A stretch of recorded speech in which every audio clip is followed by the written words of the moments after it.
Good afternoon, everyone. Welcome to the University of Illinois Investiture of Beth E. Richie and Bernadette Sánchez.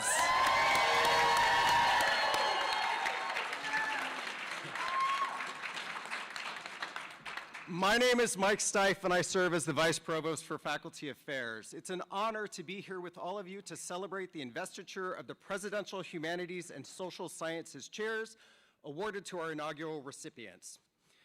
Before we continue, in the spirit of building a better future and healing, I would like to take a moment to acknowledge that UIC resides on the traditional territories of the three Fires people, Ojibwe, Odawa, and Potawatomi. We recognize that these indigenous peoples are the traditional stewards of the land that we now occupy, living here long before Chicago was a city and still thriving here today. As we work together today on these territories and in the year ahead, we must remember our responsibility, especially as a land-grant and minority-serving institution, to find ways to right the historic wrongs of colonization and state violence, and to build bridges with and support indigenous communities' struggles for self-determination and sovereignty. It is now my pleasure to introduce Karen Colley, UIC Provost and Vice Chancellor for Academic Affairs. Karen Colley was appointed Provost and Vice Chancellor for Academic Affairs in July 2023. Following 2 terms of service as acting provost, 6 months as interim university librarian and dean of libraries, and a decade of leadership as dean of the Graduate College. Provost Colley served as dean of the Graduate College from 2012 until 2022, during which time she focused her efforts on supporting historically underserved and underrepresented students during their transition into graduate school and beyond. She is a professor of biochemistry and molecular genetics in the College of Medicine. Her research in glycobiology was NIH funded for over 25 years, and she currently serves as the editor-in-chief of the journal Glycobiology. Provost Colley joined UIC in 1991 and has been recognized as a University of Illinois University Scholar, the highest designation for a faculty member within the University of Illinois system. She received her bachelor's degree in chemistry from Duke University and her PhD in biochemistry from Washington University, St. Louis, and later continued her training in cell and molecular biology as an NIH-funded postdoctoral fellow at the University of California, Los Angeles. Provost Colley.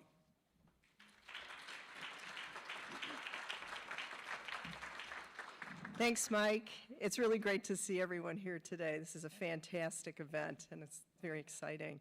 I'm really delighted to participate in this inaugural investiture for the Presidential Humanities and Social Science chairs. The humanities and social sciences offer unique opportunities to explore the world around us and to better understand the human experience.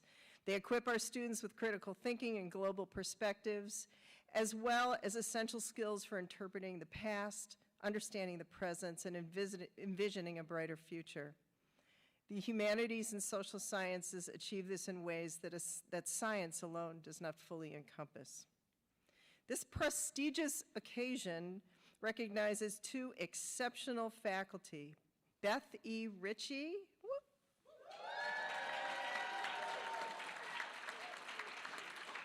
and Bernadette Sánchez. Do we have a bride and a groom side? What's going on here? Anyway. These 2 individuals were appointed to these endowed chairs by the University of Illinois System President, Timothy Killeen. I'm thrilled to honor these distinguished faculty members and their groundbreaking and impactful scholarly work. On behalf of the University of Illinois Chicago, I want to thank President Killeen for establishing this endowment at UIC. And I also want to express President Killeen's and Chancellor Miranda's congratulations to both of our honored chair recipients. President Killeen and Chancellor Miranda were scheduled to join us today. However, they are representing the university at a budget meeting in Springfield, and hopefully they can get us some more money. I know that both would have enjoyed celebrating the achievements of Beth and Bernadette at the ceremony today, and I also know that they are grateful to all our platform party and all of you who've joined us today. Thank you all for celebrating the importance of the humanities and social sciences, honoring these outstanding scholars, and for being part of today's inaugural investiture ceremony.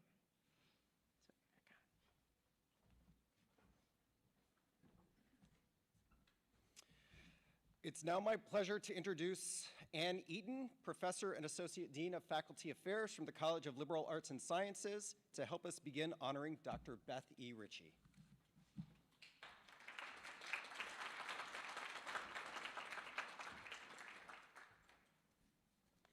Hello, everyone. I am a poor substitute for Dean Freeman. See, it's already beginning. Can't even use the microphone. Dean Freeman had to leave just now on an emergency, and so I am in fact wearing her robes even.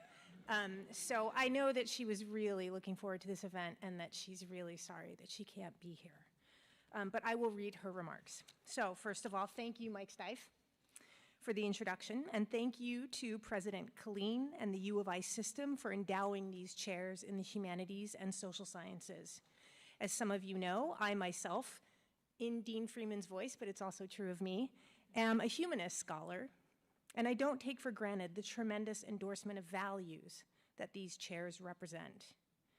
It is truly an honor to be here in celebration of a scholar and colleague like Beth Richie, whose work is not only well regarded within her own scholarly niche, but which has an enormous influence on communities, policies, and practices.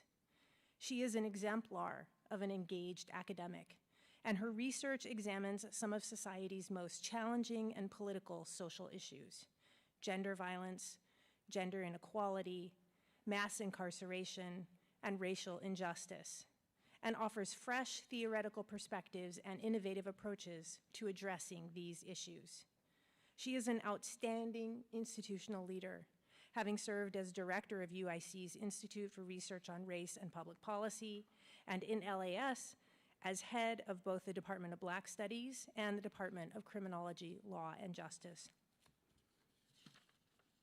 As many of you know, the College of Liberal Arts and Sciences is the largest college at UIC, and we house a truly stunning diversity of disciplines and methodologies. Humanities, like English, well, I'm going to say philosophy. Oh, and philosophy, there it is. Social sciences, like sociology and anthropology. Bench sciences, like biology and chemistry. And interdisciplinary units, like Black Studies and Criminology, Law, and Justice, where Professor Richie has been a leading scholar. At the same time, because we are also home to most of the university's undergraduate general education courses, we touch nearly every undergraduate student who enrolls here. We are united as a faculty by our commitment, first of all, to providing a world-class liberal arts education to our students, and secondly, by our own commitment to research excellence. For many years, Professor Richie has embodied these values and has been a beacon of excellence at UIC and in LAS, as demonstrated by her designation as an LAS Distinguished Professor and now as an inaugural Presidential Humanities and Social Sciences Chair, among many, many other honors and awards, too many to actually list if we're going to stay on time here. Much of Professor Richie's research examines the roles of race and ethnicity, gender, and socioeconomic status in women's experience with the criminal justice system. She is the author of 3 books, 17 book chapters, numerous journal articles, and is editor or co-editor of 3 volumes. In addition to these impressive traditional avenues of publication, Professor Richie's research has extended far beyond the academy as well. She has authored numerous public policy papers, technical reports, training manuals, and curricula for various entities, including the Georgia Department of Corrections, the Department of Health and Human Services, and the New York State Coalition Against Sexual Assault. But even listing these achievements in this way reifies the sort of binary either-or divide that the academic and between the academic and the activist that Professor Richie's career has done so much to expose as a false choice. Instead, it would be more accurate to say that her activist and community engagement work is informed by and fuels her research, and vice versa. To paraphrase from Abolition Feminism Now, her most recent book co-authored with Angela Davis, Gina Dent, and Erica Miners, quote, "An ongoing commitment to the practice and the politics of abolition feminism takes place in the always slow time of collectivity, urgent and ungainly, deliberate and wholly in. This ability to respond with a both-and perspective instead of the either-or, to do the difficult work such a stance requires, is what makes Professor Richie not only one of our most esteemed faculty and eminently deserving of this honor, but also a key and important figure across many activist, organizing, feminist, and anti-carceral communities. She is a rare kind of academic, one whose research and whose values are mutually reinforcing, who embodies a commitment to collaboration, growth, and justice that does not resort to easy answers, but exists in the complicated and often messy reality where we all live. We are fortunate and grateful to have such a scholar and leader among our faculty in LAS.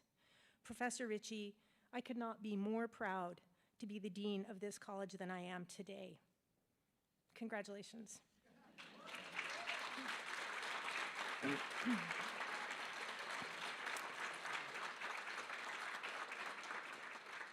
I would now like to welcome to the stage Dr. Joseph Jewell, professor and head of Black Studies.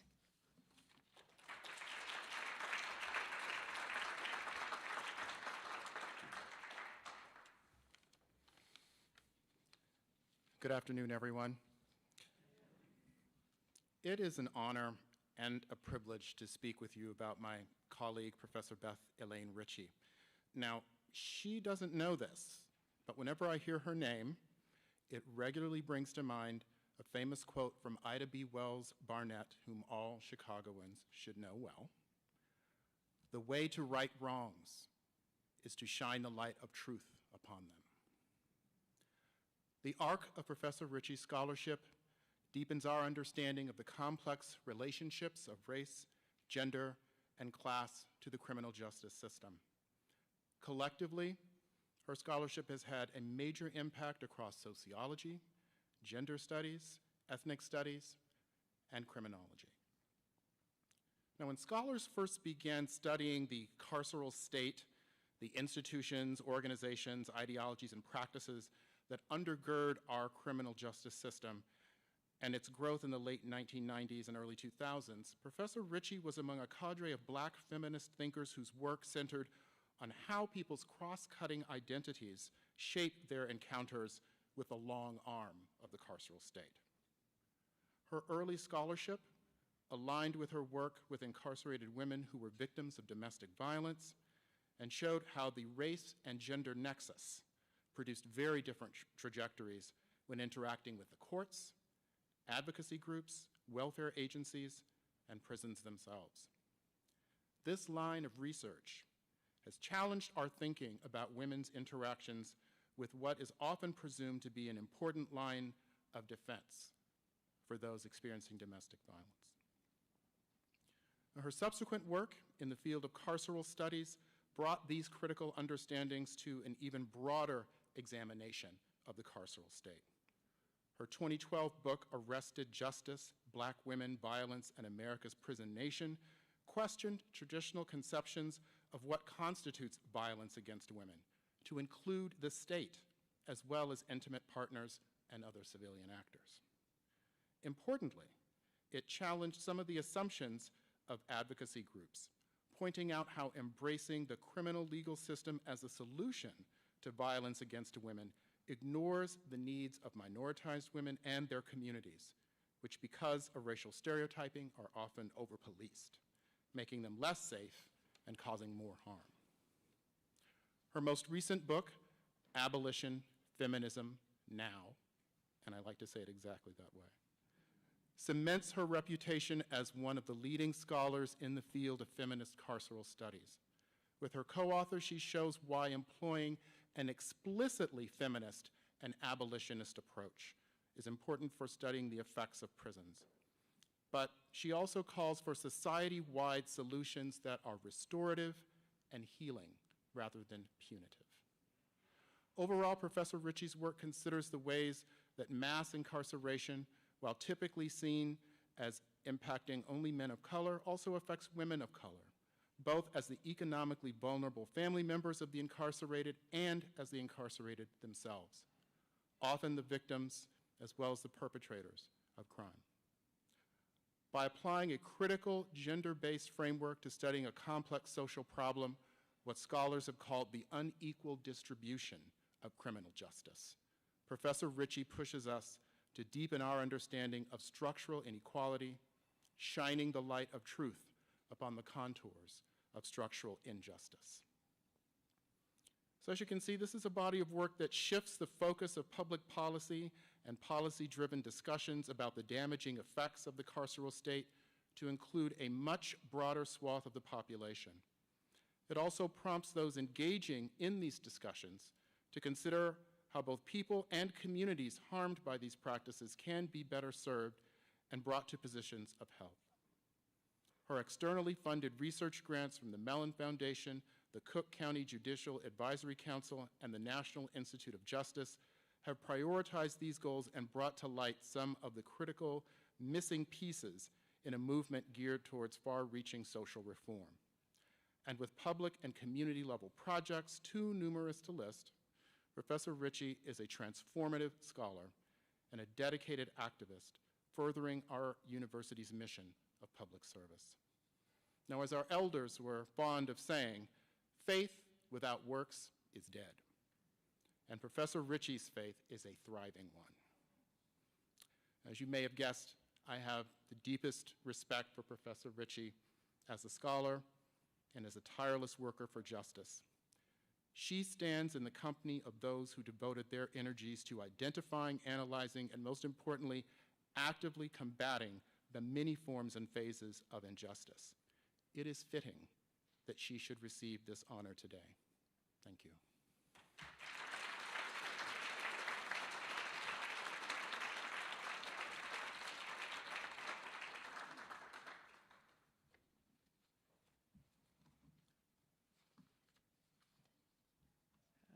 Okay, here we go. Thank you, Dr. Jewell. It's now my distinct pleasure to formally introduce Dr. Beth E. Richie and to invite her to join me at the podium for investiture. But first, I want to take a brief moment to expand upon the remarks of Associate Dean Eaton for Dean Freeman and also Dr. Jewell.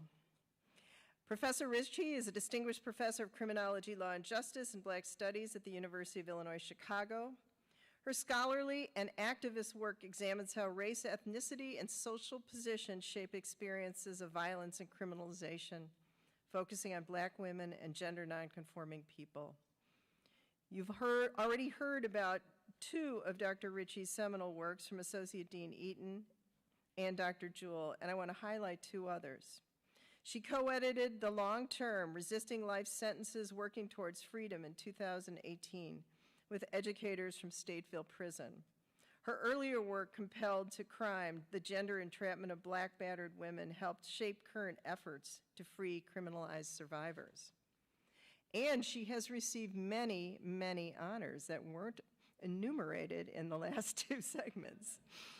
In addition to garnering research support from the Mellon Foundation, the Robert Wood Johnson Foundation, the Ford Foundation, the National Institute for Justice, and the National Institute of Corrections, she has received the Audre Lorde Legacy Award, the U.S. Department of Health and Human Services Advocacy Award, the Visionary Award from the Violence Intervention Project, and the UIC Women of the Year Award.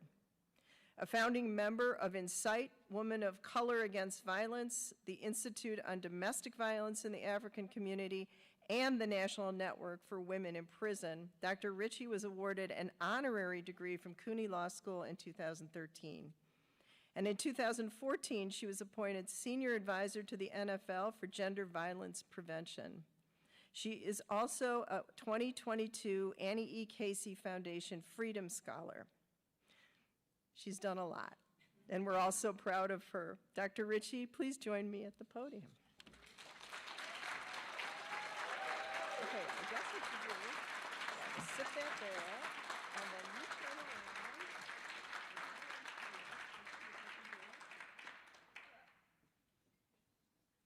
I'm going to put it over your head, hopefully. Oh, wait, no, I don't have to do that. Ding, ding. Is it straight? Okay, cool. Now you just stand there for 2 seconds. Okay. By the authority vested in me by the Board of Trustees of the University of Illinois, I am proud to recognize Dr. Beth E. Richie as an inaugural Presidential Humanities and Social Sciences Chair.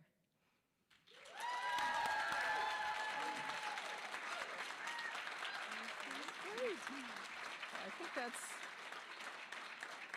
okay. And now, I think Beth has some things to say. Okay, okay.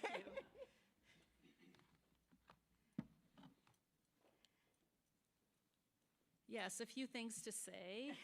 Starting with good afternoon and thank you. I'm very, very grateful for this honor. I deeply appreciate those words spoken on my behalf. I'm glad to see so many of you here, my colleagues and students and friends, comrades, and of course my partner, Dr. Kathy Cohen. I appreciate all your support. I want to congratulate Dr. Sánchez, who I'm very honored to share this space with you. In my view, you are very much what UIC aspires to be. Congratulations. I'm particularly moved by the words of Dr. Jewell, Dean Friedman, delivered by Associate Dean Eaton and Provost Colley, and I want to recognize and appreciate the support from Chancellor Miranda and President Colleen in their absence. It's meant a lot to me as a Black feminist engaged scholar of Black studies, a critical criminologist, and an activist abolitionist to receive one of the inaugural presidential chairs in the Humanities and Social Science at this particular time in my career at UIC. So about this particular time in my career at UIC. Chaos, disillusionment, anger, fear, betrayal. There are so many things I thought I understood about being a professor that are threatened these days. Our ways of being, the values that I've used to organize my research and our academic work on this campus, the institutional and community relationships that we have curated, and the progressive intellectual and systemic changes that we've been working toward have all been challenged to its core. To be honest, accepting this honor at this moment of such profound global, national, local, and institutional change has brought forth a set of complex emotions for me. What does it mean now to be named a presidential chair in the Humanities and Social Sciences when the very foundation of my work, not just my work, but our collective work, is in peril? I've been pondering that question for weeks now in anticipation of this investiture. From where I sit, there are three different ways to answer that question. One was to assume that if the decision to nominate and select me were made today, a different choice might be made. Another is to assume that somehow this recognition is an attempt to signal that the work of the university has to go on in isolation of the profound changes that we're facing. Like, we can step into this beautiful world of investiture, and by the way, thank you for making this such a beautiful event to the staff who worked so hard on it. We could step into this and ignore the chaotic and dangerous repression all around us, act as if the intellectual and political ground under our feet is not crumbling. But I've decided that there's a third option, and I therefore accept this appointment alongside Dr. Sánchez, and have chosen to stand amidst the chaos solidly, the disillusionment, the fear, anger, and the betrayal, and accept this chair as a sign that we're invited to resist the current repression, and that we will be expected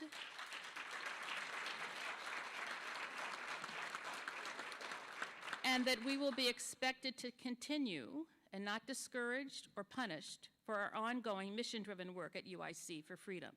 Academic freedom, freedom from carceral logics, freedom from heteropatriarchy and transphobia, freedom from gender violence, police violence, genocidal violence, and importantly, freedom from the co-optation that complacency will bring.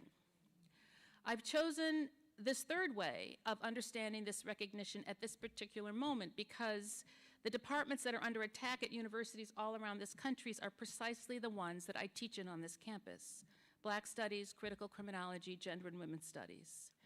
Important units are being dismantled everywhere, like research centers that focus on alternatives to law enforcement or abolition, or Middle Eastern studies and international studies, or health justice programs, or initiatives to expand access to students who have previously been excluded from the benefits of higher education. These are the programs and initiatives that I think of as my places on this campus. It's where my work lives at UIC. Questions of free speech are rocking both private and public institutions to our core. Research on race and public policy is being silenced. Cultural centers are disappearing.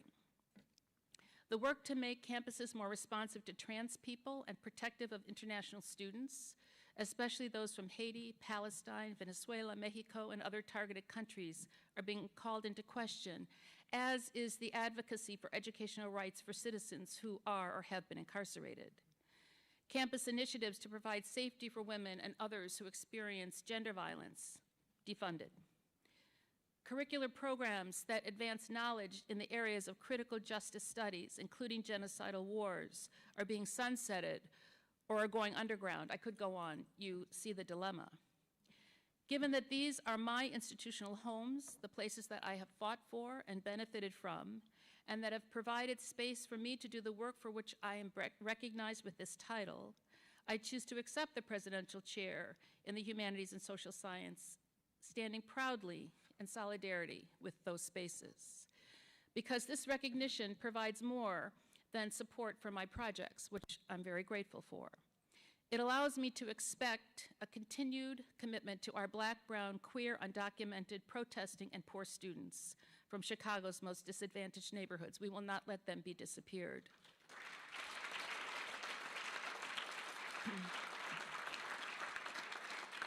It compels me to expect that the work on this campus will be in solidarity with people confined in the most dangerous places in the world and in this city, and that we will we'll expand work to fight for freedom for people in murderous genocidal regimes in places like the Cook County Jail, Logan Prison, Gaza, and the Sudan. And it makes me want to demand, again, that we continue to conduct research and write about, speak about the death-making changes to our climate and our Constitution. And I'll take this opportunity to say that we must continue to build protective walls, sanctuary-like walls around this campus so that our students, administrators, faculty, staff, protesters, and research programs will be protected. Now, perhaps I'm being a little overly optimistic, as I'm prone to be, in making these demands and assuming that they're behind this honor. But as I see it, they reflect a complete consistency with what the title of this professorship at chair is. It's what this campus, what UIC has stood for to me, and what I'm most proud of.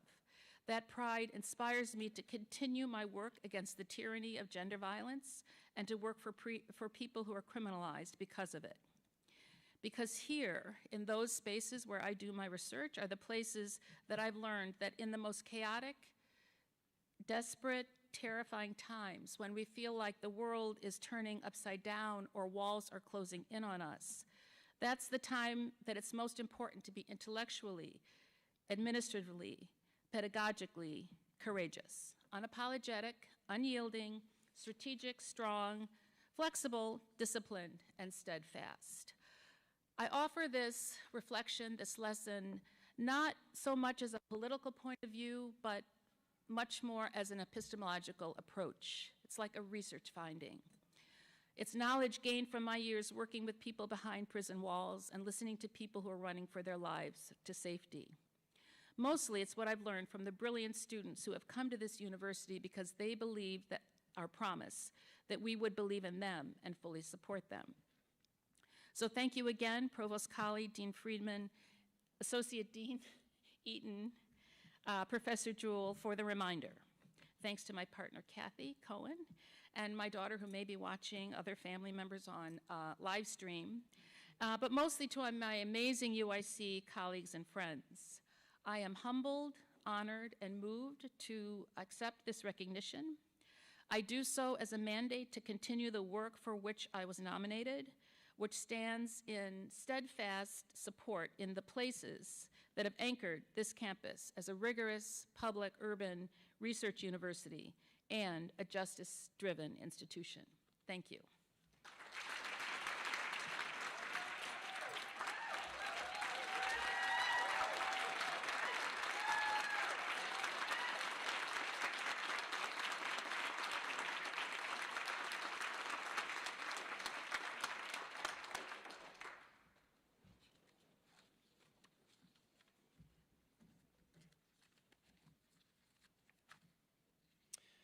Thank you, Dr. Richie. You don't know this, but this is not in my script. I'm going to tell you this. When I came here as an assistant professor and I first met you, I came to believe you were the platonic ideal of a professor. And everywhere you went, the dignity that you bring to our profession is manifest, and you've just reaffirmed that idea for me with your speech today. Congratulations. Yeah. It is my pleasure for us to transition to our next moment of recognition. I'm pleased to welcome to the stage Catherine B. Cheval, Dean of the College of Education, who will help us honor another extraordinary member of our UIC community, Dr. Bernadette Sánchez.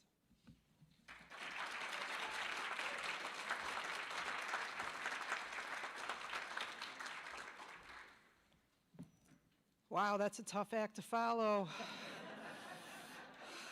I tell you, this is why we love working at UIC, right? And we have an incredible gift and opportunity to work here that others don't in this country.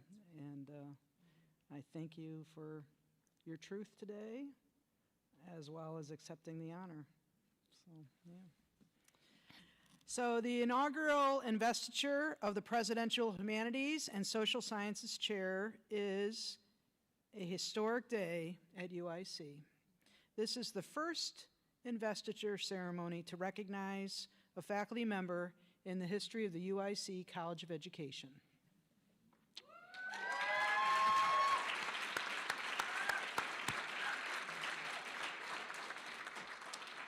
I do hope that it's a start of a new tradition to recognize the accomplishments of faculty who research the field that influences every other field.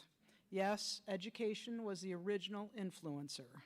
So, those who pursue an education career all have stories of those who influenced their journeys.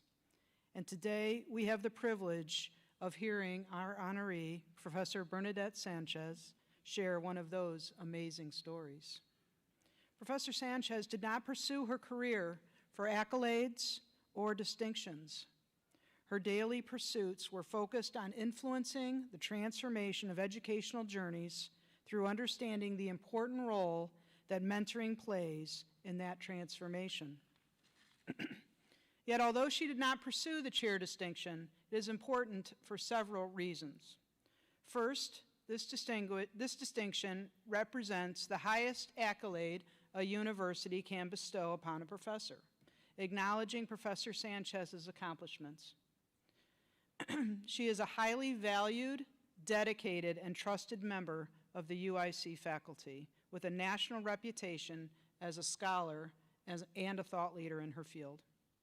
Two, this distinction signals UIC's commitment to investing in leading researchers and educators, especially those who are dedicated to the humanities and social sciences. Social sciences play a crucial role in addressing complex grand challenges, cultivating empathy and understanding, informing public policy, and designing effective programs, to name a few. This distinction supports cutting-edge research that will have a tremendous impact on the individuals, organizations, and communities. Professor Sánchez is a leading scholar in the role of race, ethnicity, and culture in mentoring youth. Her research is highly noteworthy for both its rigor and its innovation. The funding associated with this distinguished chair will support Professor Sánchez's research activities, including supporting members of a research team and disseminating the important work that she does. And four, this distinction communicates to students, current and future, that they have opportunities to interact with and learn from talented scholars. Not only does Professor Sánchez influence multiple fields as she advances discoveries associated with mentoring and strengths-based approaches, but she also models what she learns as an active mentor and advisors for students and other faculty. Dr. Sánchez advances the strategic mission of UIC and the College of Education to inspire, educate, and prepare professionals to be outstanding educators, leaders, and scholars. I remember when I came during COVID, and faculty weren't necessarily back. Students weren't back, staff weren't back. And at the beginning it was like, are people ever gonna come back? I was the only one in the office. And I'll never forget walking down the hall, and here's Professor Sánchez doing writing sessions with other faculty and mentoring other colleagues and making that a regular practice to build community and bring people back after COVID. It is a joy to work with her, to learn from her, and today to celebrate her. So congratulations, and I'd now like to welcome Dr. Michael Thomas, Chair of Educational Psychology, to the podium.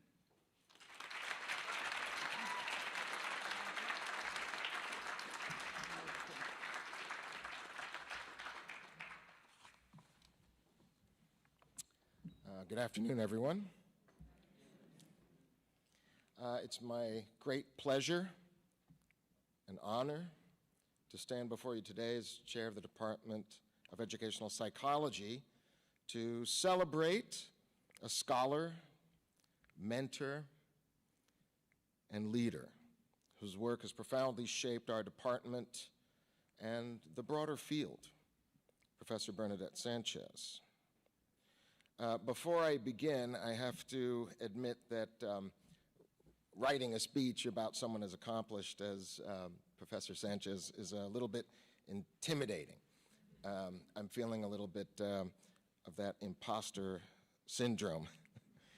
It's kind of like assigning a final paper, but giving no page limit. There's just a lot to say, but don't worry, I'll keep within the limit, mostly. Professor Sánchez has been a full professor in the Department of Educational Psychology since 2020 and is the President's Distinguished Professor. She is the recipient of many awards and external grants, including those from the National Institutes of Health, the National Science Foundation, the William T. Grant Foundation, and many others. Professor Sánchez's research has transformed how we understand the power of mentorship, particularly in the lives of underrepresented youth. Her groundbreaking studies on how mentoring relationships influence academic achievement, racial ethnic identity, and socio-emotional well-being have provided both scholars and practitioners with a deeper understanding of how to support young people effectively. Her work on mentoring as a tool for social justice has been particularly influential, challenging institutions to think critically about how mentoring programs can be designed to truly serve diverse communities. Beyond her research, she's a dedicated educator and mentor. If you ask her students and colleagues, they will tell you that she doesn't just study mentoring, she lives mentoring. Through her work, she's guided countless emerging scholars, particularly students of color, empowering them to find their voices in academia and beyond. Her influence isn't just in what she publishes, it's in the careers that she's helped launch and the confidence she instills in those around her. I remember a conversation with a graduate student who had been struggling also with imposter syndrome and questioning whether they truly belonged in academia. Just when they were thinking of stepping away, Professor Sánchez offered thoughtful support, asking how she might help. That small but powerful moment turned into a relationship with the student where she not only reassured them of their place here, but also helped them to see their own potential in ways they hadn't been before. And that's the essence of Professor Sánchez. As Director of Graduate Studies, she's been a steadfast advocate for our students ensuring they receive not just academic guidance, but the personal and professional mentorship they need to succeed. I've also had the privilege of serving on many doctoral committees with her, where I've seen firsthand how deeply invested she is in her students' journeys, not just in their dissertations, but in their futures. She doesn't just mentor in the formal sense. She sees people, she uplifts them, and she ensures that the next generation of scholars, particularly students of color, don't just survive in academia, but thrive.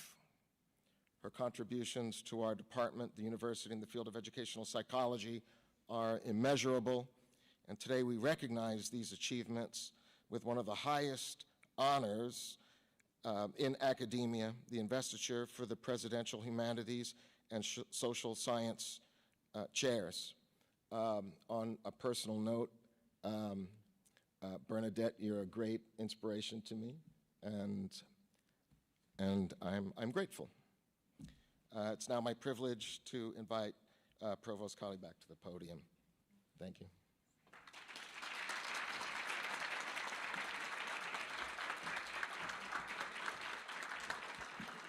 Thank you, Dr. Thomas, for that really moving tribute to Dr. Sánchez. You captured not only the scope of her accomplishments, but also her remarkable gift for seeing others, guiding them with care, and creating space for them to thrive. There is, of course, so much more we could say about her extraordinary work and the lives she has touched, and now I'm honored to offer my own brief introduction before inviting Dr. Sánchez to the podium for her investiture. Bernadette Sánchez, professor of educational psychology at the University of Illinois, Chicago, is an expert on mentoring's role in the development and education of urban, low-income adolescents of color, particularly Latinx and African American youth. Her research examines how volunteer and natural mentoring relationships influence youth educational experiences, as well as the resilience and resistance of marginalized youth in the U.S. She also studies racial and ethnic processes such as racial discrimination and identity that shape youth development and mentoring relationships. And as been said before, her research has been funded by the National Institutes of Health and the National Science Foundation, as well as the William T. Grant Foundation. And I want to add that she was a distinguished fellow of the William T. Grant Foundation. She also received funding to evaluate cultural humility training program for volunteer mentors of youth of color. And she serves as the associate editor of the American Journal of Community Psychology and is a fellow of the Society for Community Research and Action. Dr. Sánchez is a member of the research board for the National Mentoring Resource Center, and she's received the Ethnic Minority Mentoring Award from, they've given me the acronym, which I really hate, the Society for Community Research and Action. She is a first-generation college student, and she earned her BA in psychology from Fairfield University and her MA and PhD in community and prevention research from UIC. She is also involved in initiatives focused on improving mentoring programs and policies for historically marginalized youth. Dr. Sánchez, would you please join me at the podium?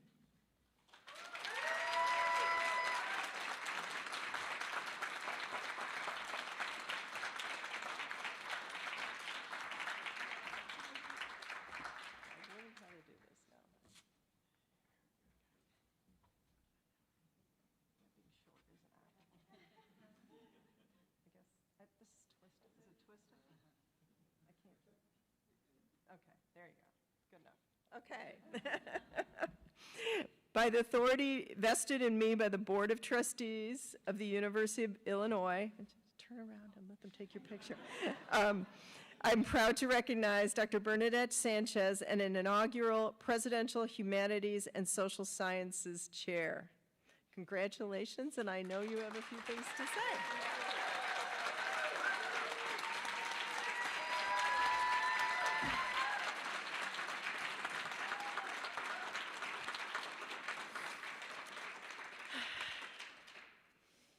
Good afternoon. It's so good to see so many of you here and so many familiar faces and faces I haven't seen in a while. So thank you to President Killeen, Chancellor Miranda, and Provost Colley for this prestigious award. And I'm grateful to my chair, Dr. Mike Thomas, and Dean Catherine Cheval, who nominated me, and other folks in the college who helped to put together the application. And I'm thankful to my friends and colleagues who've been key in supporting me and being cheerleaders, throughout, my academic journey, and to my students, who without them, I could not do my research. I'm especially grateful for my husband. None of this would be possible, without you. And to my children, Ava and Dylan, who are so patient, understanding, and supportive as I juggle the multiple roles in life. And I'm especially honored to receive this award alongside Dr. Beth Richie, whose work I admire and respect. And your words are truly an inspiration. Thank you. I like your third interpretation. Yes. And I'm especially grateful to receive this award in the current sociopolitical climate and have been reflecting on what it means for UIC to pick two women of color who do scholarly work on race and the negative impact of racism and other systems of oppression on the lives of African Americans and Latinos. The award is even more meaningful because my work is unlikely to be funded under this administration. My family would have never imagined that I'd be standing here on this stage receiving this award. And I'm going to tell you a little bit about my family, many of whom are watching, online. I come from women who are fighters, persistent, and believe in education. My paternal grandmother is about to turn 96 years old next month, and she attended school for about 6 months when she was a child. And in that brief period, she learned her letters, her numbers, her syllables, just enough to teach herself to read and write using other children's notebooks, and later read the Bible aloud every day to practice. As an adult, she was a pioneer in our family who immigrated to New York City from the Dominican Republic. And she left her 8 children and husband behind so she could work and send money home to give her family a better life. Eventually, everyone else in the family, with my father first, they followed due to my grandmother's courage and perseverance. My mom values education too. While I didn't see her read books or newspapers often like my father did, I recently learned how much she fought to get her education. She told me recently that as a child, she cried looking out the window as she watched other children walk to school. She begged her mom to send her to school, but my grandmother said the required uniform and shoes just cost too much. Eventually, she was enrolled in school, and then at 16 years of age, she completed 8th grade, and she was newly married to my father. She later migrated to New York City to be reunited with him and his family, and she worked at a factory. And now that she was in the US, my mother dreamed she would finally get the education that she wanted, but my dad wasn't having it. So, my mom enrolled in a GED program behind his back, and she secretly attended classes after work. Lo and behold, she ran into a family friend at school. She was like, I have the worst luck ever. And my father found out, and it was a scandal. And despite the arguments and against my father's wishes, my mother continued attending her GED classes. Due to her courage and perseverance, she earned her GED.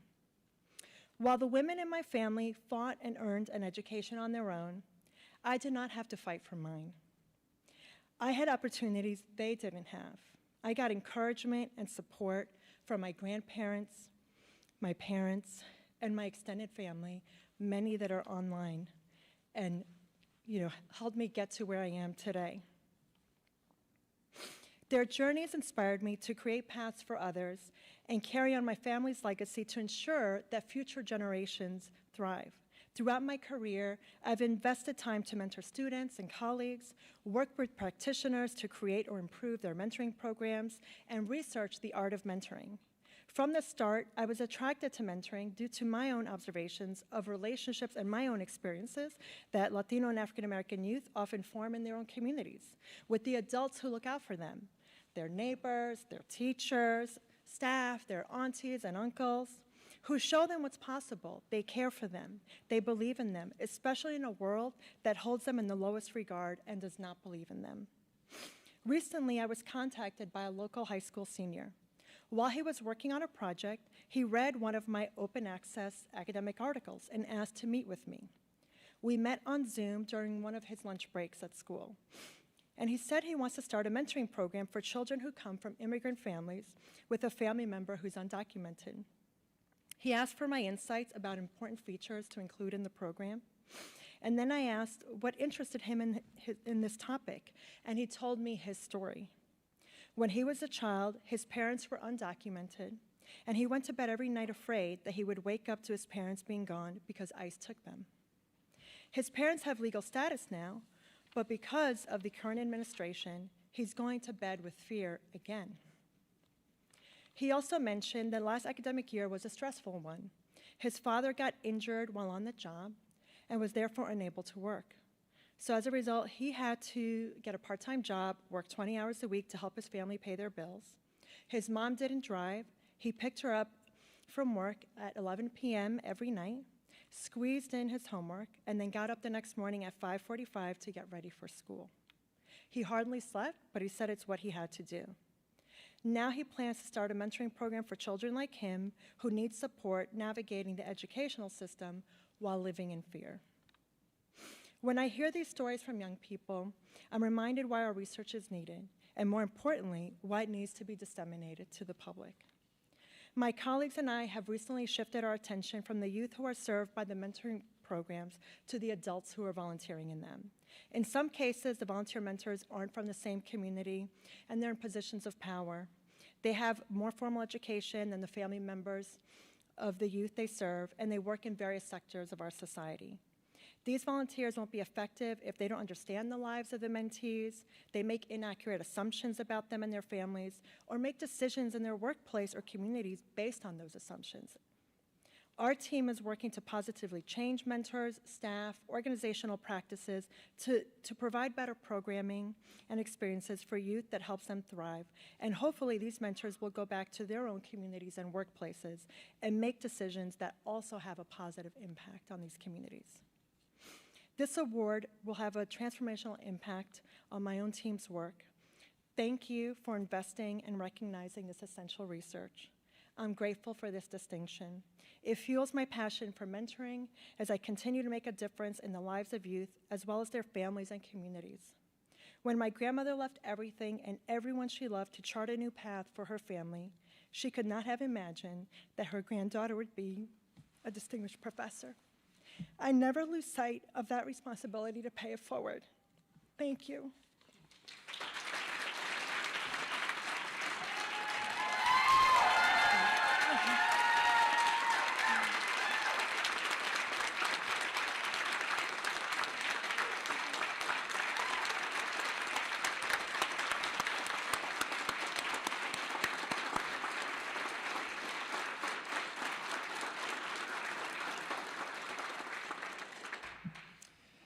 Thank you, Dr. Sánchez, for sharing such a powerful and deeply moving personal reflection. My personal story about you that they also didn't write down, which she came in 2020 in the pandemic.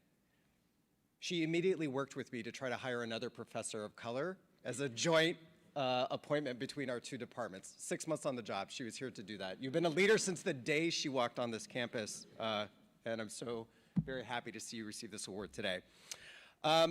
It is now my pleasure to thank everybody in the room for joining us to celebrate the inaugural investiture of the Presidential Humanities and Social Sciences chairs at UIC, especially Drs. Richie and Sánchez, their dear guests, students, and colleagues. Please join me in one final round of applause for our honorees, Professors Beth E. Richie and Bernadette Sánchez.